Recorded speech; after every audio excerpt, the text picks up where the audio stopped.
संगच्छध्वं संवदध्वं संवो मनांसि जानतां देवभागं यथा पूर्वे संजनाना उपासते। प्रेम से मिलकर चलो, बोलो सभी ज्ञानी बनो, पूर्वजों की भांति तुम कर्तव्य के मानी बनो, पूर्वजों की भांति तुम कर्तव्य के मानी बनो। ओम शांति शांति शांति। दिव्य जीवन के इस कार्यक्रम में आप सभी का पुनः हार्दिक स्वागत है, अभिनंदन है। मैंने अभी ऋग्वेद के अंतिम सूक्त, जिसको संगठन सूक्त कहते हैं, उस मंत्र का वाचन किया और यह कितना हमारे लिए महत्वपूर्ण है। आज जो हम परिवार में, समाज में विसंगतियां देखते हैं, व्यवहार में जो परस्परता हमको नहीं दिखाई पड़ती है, जहां पर संवाद नहीं है, जहां पर एक साथ बोलने की बात कही, हजारों हजारों मंत्र का उपदेश हमारे लिए दिया है उस परमात्मा ने। वेदवाणी के द्वारा हम उसका स्वाध्याय करते हैं, श्रवण करते हैं, परंतु सबसे अंत में जाकर के संगठन सूक्त में संगठन की बात कही है। हम सब एक साथ बोलें, एक साथ सुने, एक साथ सारे कार्य करें। और कई मंत्र उसमें हैं और बहुत ही उत्तमता पूर्वक जीवन जीने की बात कही है।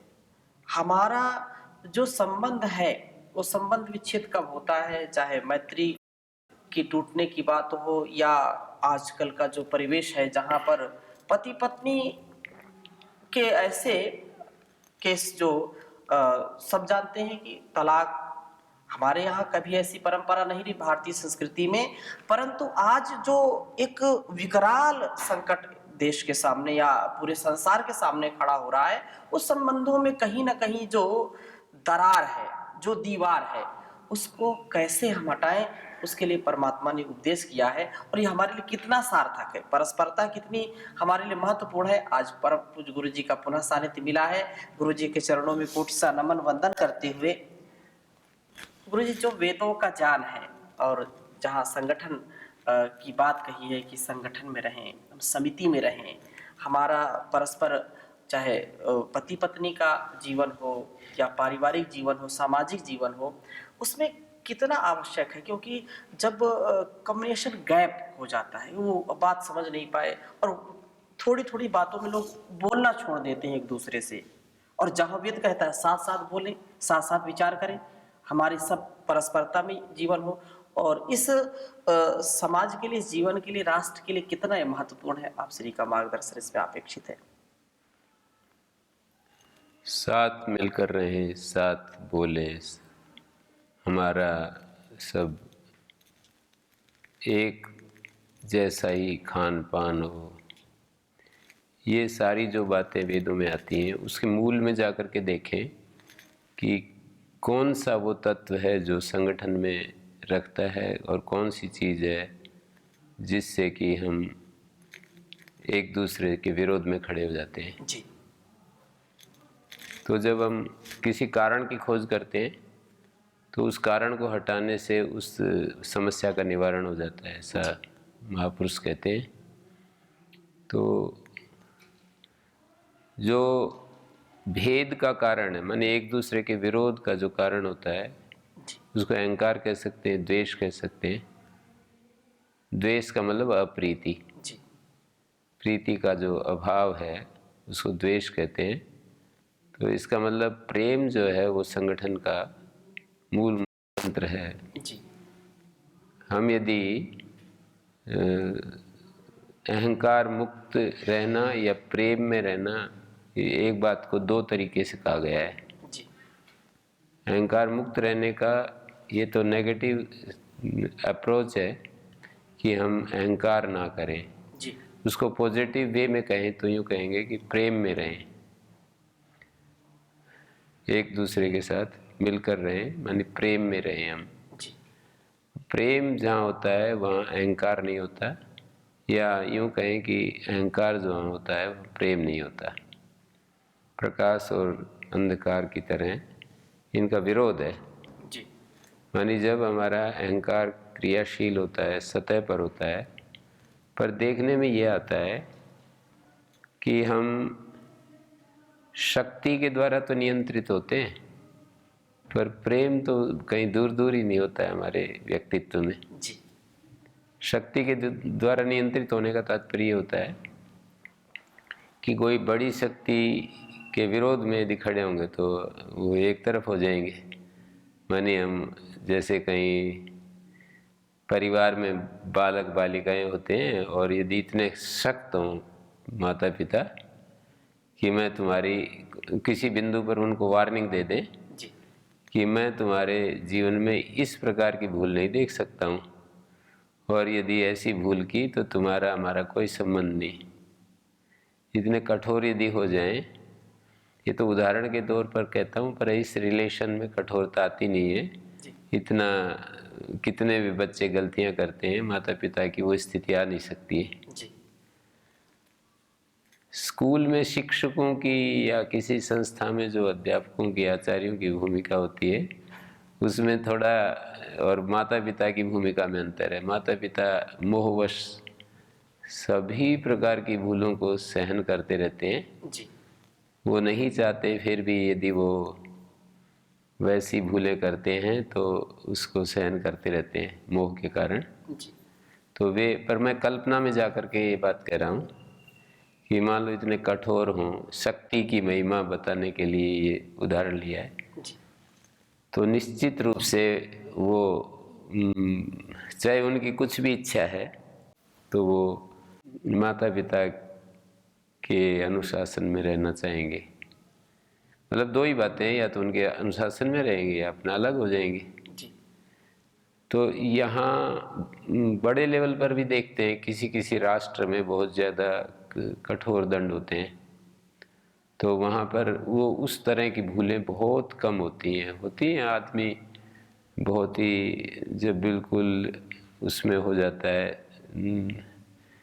एक अज्ञान की पराकाष्ठा में चला जाता है, जी तो परिणाम को देखता नहीं और वो कर डालता है ऐसा काम, और फिर उसको परिणाम में उसको मौत जैसी सज़ा मिल जाती है। जी किसी किसी देशों में जैसे चोरी करने पर और व्यभिचार करने पर, चोरी जारी, इनमें बहुत कठोर दंड है।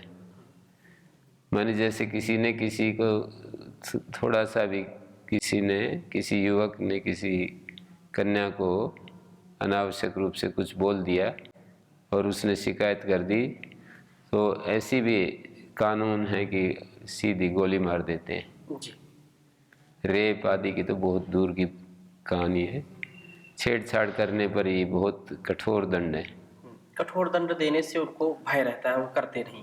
हाँ, कठोर दंड से वो उस तरह की करते हैं तो उनको वो तब करते हैं जब वो बस बिल्कुल मृत्यु स्वीकार होती है जी कि ऐसा करूँगा तो ऐसा होगा, जी और वो जीवन नहीं चाह रहे हैं समझो एक अर्थ में, और वैसे दंड मिलते भी हैं उनको, तो ऐसे बहुत कम होती है। तो मैं ये कह रहा था कि ये जो प्रेम नाम का तत्व है समाज में बहुत गहराई से यदि देखे, कोई विश्लेषण करे, तो प्रेम नहीं होता है, केवल औपचारिकताएं होती हैं, या फिर उसको माने शक्ति के कारण से, एक अनुशासन के कारण से, और व्यक्ति उसमें बंधा हुआ चला जाता है।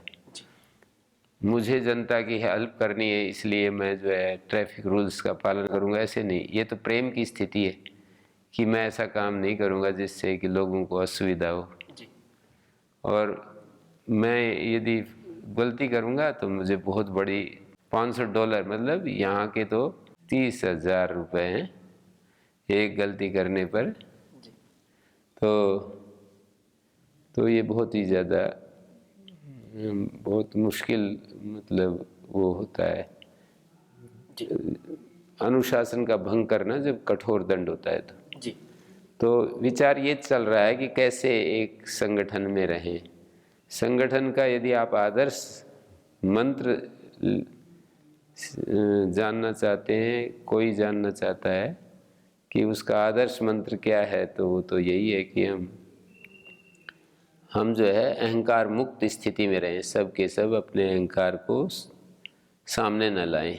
जी माने किसी एक उद्देश्य में, जैसे कि संस्था में बहुत सारे लोग काम करने वाले होते हैं, तो उसमें संस्था के उद्देश्य को पूरा करने के लिए या किसी अपने गुरु आचार्य या जो हमारे नेता हैं, हमको जो मार्गदर्शक बने हुए हैं, उनके मार्गदर्शन में उनकी इच्छा को पूरा करने के लिए हम लोग अपने अहंकार को पीछे कर देते हैं, तो उसमें झगड़ा नहीं होता है और हम चलता रहता है।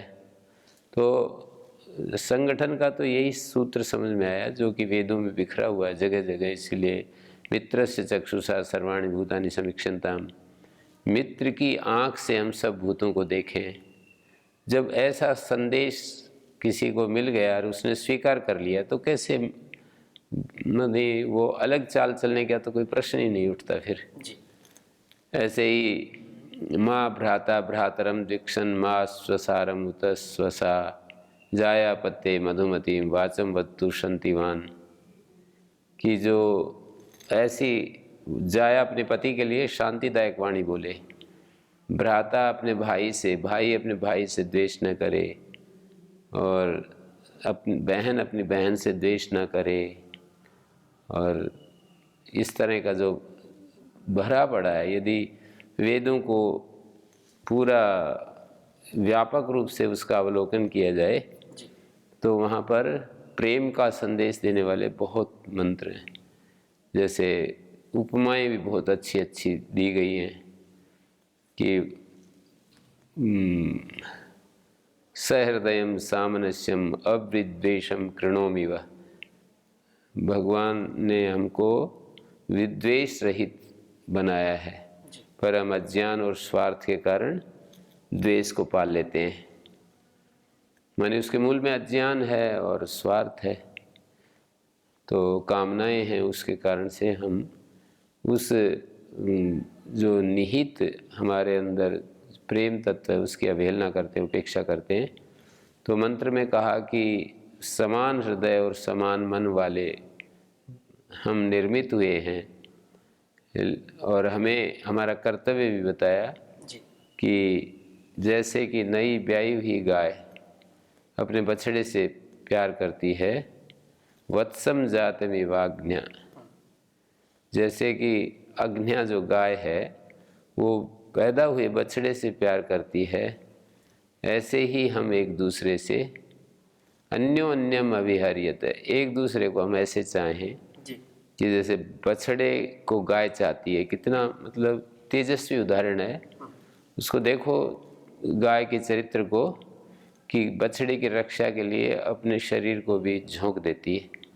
कोई जानवर यदि खतरनाक जानवर आए और बछड़े की तरफ बढ़े तो पहले अपने प्राण छोड़ती है गाय, और फिर उस मतलब बछड़े के ऊपर कोई हमला हो सकता है। अपने जीवित जी बछड़े पर अटैक नहीं करने देती, मतलब बीच में आ जाएगी और वो मारी जाएगी, उसके बाद तो जो भी होता रहता है। पर ये समझने की बात है ना कितनी, कि अन्योन्यम अभिहर्यत है, एक दूसरे को ऐसे चाहें। ये मूल शिक्षा है वेद की। कोई वेद के मानवता के लिए कोई शिक्षा यदि वेद से हम लेना चाहते हैं तो वो ये शिक्षा है। पर वेद में युद्धों का भी बहुत वर्णन है, वेद में दंड व्यवस्था का भी वर्णन है कि मैं उस यदि नो गाम हंसी यद्यश्वम यदि पुरुषम तंत्वा शीशे निविध्यामो यथा न पुरुषो असत, ऐसा मंत्र आता है कि उसको शीशे की गोली से उड़ा देना चाहिए, जो हमारी गाय को और हमारे यदि नो गाम हंसी यद्यश्वम यदि पुरुषम, हमारे अश्व को, हमारे किसी व्यक्ति को मारे। नह शब्द जो है वेद में बहुवचनांत प्रयुक्त होता है। ऐसे नहीं कहा यदि मम गाम हिंसी। तो वेद के रहस्य को समझने के लिए हमको इस नेचर को समझना पड़ेगा, शब्दों के प्रयोग की नेचर। जी। शब्द किस तरह से प्रयोग हो रहे हैं, बहुवचन में प्रयोग हो रहे हैं, अस्मत् शब्द का बहुवचन में प्रयोग है, और जिसका नाश करने उसको एक वचन में कहते हैं। जी। तन्त्वाशीषेम, तुमको या उसको, जो एक कोई समष्टि के अहित में जा रहा है। कोई एक, जैसे कि कैंसर हो जाए, मान लीजिए हाथ में कैंसर हो गया या पैर में कैंसर हो गया, जी। तो उस अंग को जैसे डॉक्टर अलग कर देते हैं शरीर से, जी।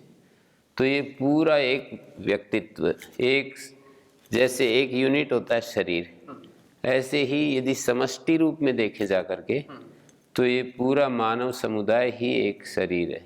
जी। और उस मानव समुदाय को एक शरीर जब मानकर चलेंगे, उसमें कोई कैंसर की तरह कुछ एक एक व्यक्ति में विकार आ जाए, जी। उसका अज्ञान के कारण से वो पूरे शरीर को दूषित करने लगे, जी। तो उस समय ये वार्निंग भी है कि उसको भाई अलग कर देना चाहिए, ऑपरेशन कर देना चाहिए उसका। जी। तो उससे फर्क नहीं पड़ता है कि प्रेम तत्व का बाधा कर रहे हैं, एक तरफ प्रेम का संदेश दे रहे हैं और दूसरी तरफ वो तो डॉक्टर शरीर से प्यार कर रहा है, तभी तो उसके हिस्से को, एक हिस्से को काट करके बाहर कर रहा है। जी, बहुत सुंदर गुरुजी उदाहरण दिया। मतलब हम अपने एक बाल को भी हानि नहीं पहुंचाना चाहते, एक नाखून को भी निकालना नहीं चाहते हैं, क्योंकि हमारा ये अंग है। और लेकिन यदि जो ये अंग है, ये उंगली है, यदि पूरे हाथ को खराब करना चाहती है, इसके कारण हो रहा, तो स्वाभाविक सी बात इसको अलग कर देंगे। अब मेरी होते हुए भी इसको अलग कर देंगे। वैसे ही समाज की जो बात कही है, समाज में सारे व्यक्ति अपने ही हैं, परंतु यदि वो समाज के लिए घातक है, यदि वो हिंसा फैलाता है, भ्रष्टाचार फैलाता है, अनेक प्रकार के समाज में जो है लोगों को दुखी करता है, तो उसको फिर अलग कर देना चाहिए। अलग करने का मतलब दो है, हो सकते हैं ना। जी। जी। जी। एक तो उसको पहले समझाना चाहिए, हाँ। उसको दंड देना चाहिए, उसको कारागार आदि की जो व्यवस्था है, जी। उसको कारागार में भेज देते हैं, और वो समझ जाए, जी। और न समझे तो मृत्युदंड। जी। तो ये सारा स्ट्रक्चर जो हमारे प्राचीन लोगों का भी और अर्वाचीन में भी वही है। जी। माने कोई गलती करता है, एक सीमा तक उसकी गलतियां सहन करते हैं और उसको जेल में डाल देते हैं, जी। कारागार में डाल देते हैं, और किसी भी तरह नहीं मानता है या ज़्यादा ही उत्पात मचा देता है, लोगों को ज़्यादा ही कष्ट दे देता है, तो उसको फिर फांसी दे देते हैं। जी। तो हम ये समाधान जो है प्रेम का समाधान, ये दंड से इसका विरोध नहीं है, क्योंकि मैंने उदाहरण दिया कि डॉक्टर को अपने पेशेंट के साथ प्रेम है, जी। लेकिन इसी व्यवस्था को यदि सामने रखें तो दया और न्याय की वजह समाधान हो जाता है। जी। लोग पूछते हैं ना, भगवान दयालु है तो वो न्याय कैसे करता है, और भगवान न्यायकारी है तो वो दया कैसे करता है। न्याय का मतलब तो होता है जो जैसा है उसको वैसा व्यवहार करना उसके साथ, और वैसा दंड देना, वैसा पुरस्कार देना। बहुत ही अच्छे को अच्छा पुरस्कार, बुरे को दंड देना। जी। माने दंड और पुरस्कार की जो व्यवस्था है वो न्याय के ऊपर आधारित है। और वो मानते ये हैं, दया का अर्थ ऐसा मानते हैं, जैसा भी वो करे वैसे उसको क्षमा करते रहना, उस पर फिर भी कृपा करते रहना। लेकिन भगवान के नेचर को देखें तो वो दया तो सामान्य रूप से सभी पर करता ही है। जी। जैसे सूर्य बनाया, धरती, आसमान, और इस शरीर में भी बहुत सारे फंक्शंस काम कर रहे हैं, उस भगवान की व्यवस्था के तहत ही कर रहे हैं। जी। एक एक यंत्र अपना अपना काम कर रहा है, शरीर जीवित है, तो सामान्य रूप से जो उसको जीवन का अधिकार छीना नहीं जा रहा, ये भगवान की दया है ना। जी। माने एक सामान्य रक्षा होती है, एक विशेष रक्षा होती है, एक सामान्य जीने का अधिकार है, और एक होती है विशेष, किसी किसी को बहुत अच्छी दिमाग मिल गया, किसी को बहुत अच्छी वाक शक्ति मिल गई, किसी व्यक्ति को बहुत ही अच्छा हृदय मिल गया, सद्गुण गुणों से भरा हुआ है किसी का व्यक्तित्व। कोई व्यक्ति जो है बहुत ही ज़्यादा, मतलब दूसरों को देखते ही खुश हो जाते हैं लोग, एक व्यक्ति को देखते हैं तो बहुत ही अंदर परेशान हो जाते हैं। जी। ये एक एक व्यक्ति को ऐसा जो बना हुआ हम देखते हैं, तो ये दाता ने हमारे को दिया है हमारे कर्म फल के अनुसार। जी लेकिन ठीक ठीक जो फल देने वाली शक्ति है उसकी कितनी महिमा गाई जाती है।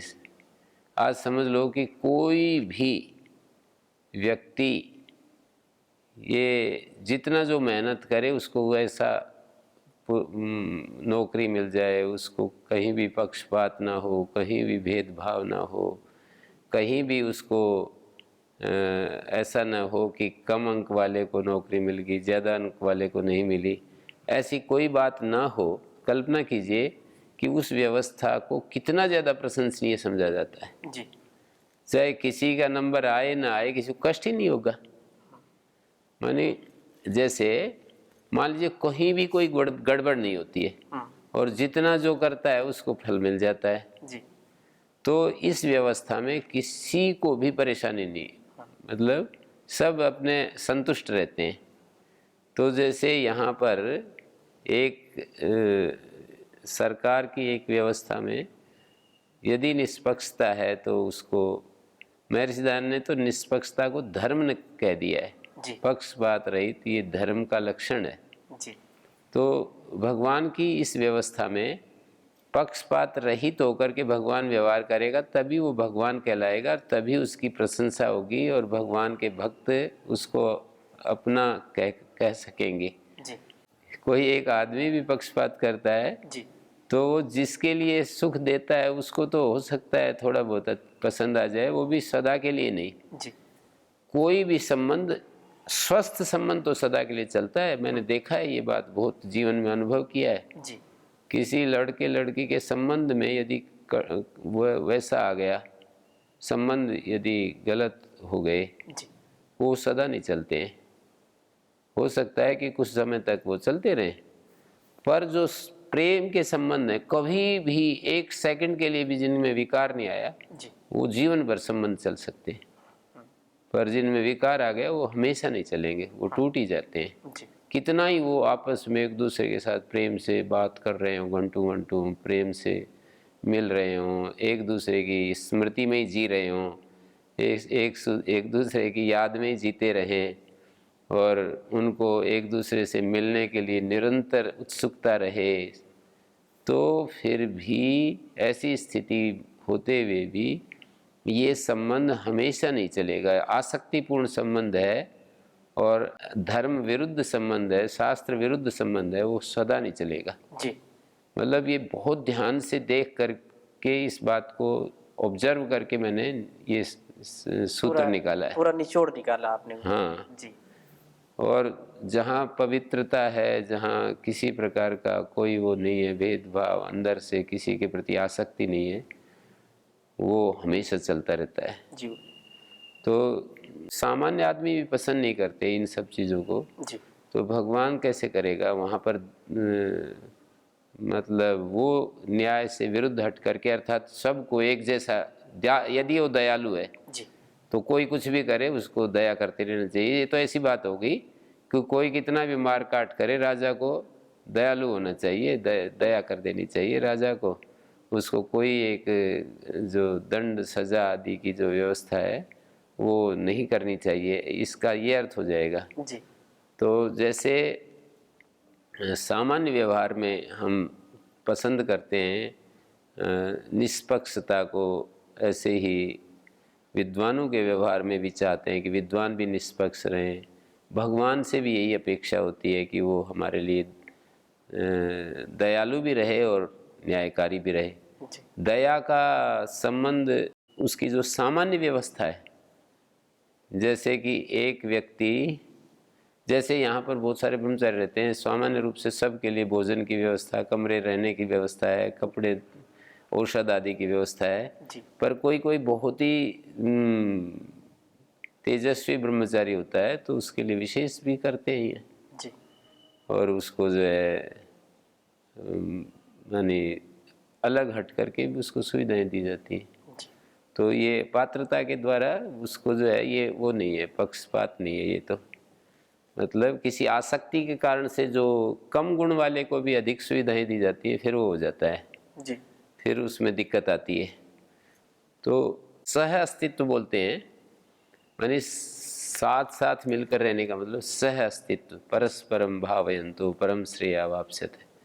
सह अस्तित्व जो है ये प्रकृति में पूर्ण रूप से वो देख रहे हैं इस नियम को काम करते हुए, जी सह अस्तित्व के नियम को। मनुष्य को भी जो ज्ञानी लोग हैं विचार करते हैं और सह अस्तित्व में रहना चाहते हैं। तो इस तरह से मैं देख रहा हूँ, और भी इस पर विचार किया जा सकता है। तो परम पूज्य गुरु जी ने बहुत ही अच्छा हमारे लिए संदेश दिया है कि यदि हम सह अस्तित्व में, जैसा कि ऋग्वेद के मंत्र का मैंने आरंभ में ही वाचन किया था, संगच्छध्वम संवदध्वम, तो सह अस्तित्व परम पूज्य गुरु जी ने कहा पूरे समष्टि में हम देखें, पूरे प्रकृति में देखें तो सब एक दूसरे पर आश्रित है, परस्पर अपने जीवन को बढ़ा रहे हैं, या जो वातावरण है उसमें भी परमात्मा ने ऐसी व्यवस्था बनाई है जहाँ पर सह अस्तित्व का दर्शन हम कर सकते हैं। तो इस संदर्भ में परम पूज्य गुरु जी का आगे और हम मार्गदर्शन लेंगे, क्योंकि सारा इस संपूर्ण जीवन, व्यष्टि हो चाहे समष्टि हो, चाहे व्यक्तिगत जीवन हो, सामाजिक जीवन हो, बिना सह अस्तित्व के हमारा जीवन निस्सार है, निराधार है।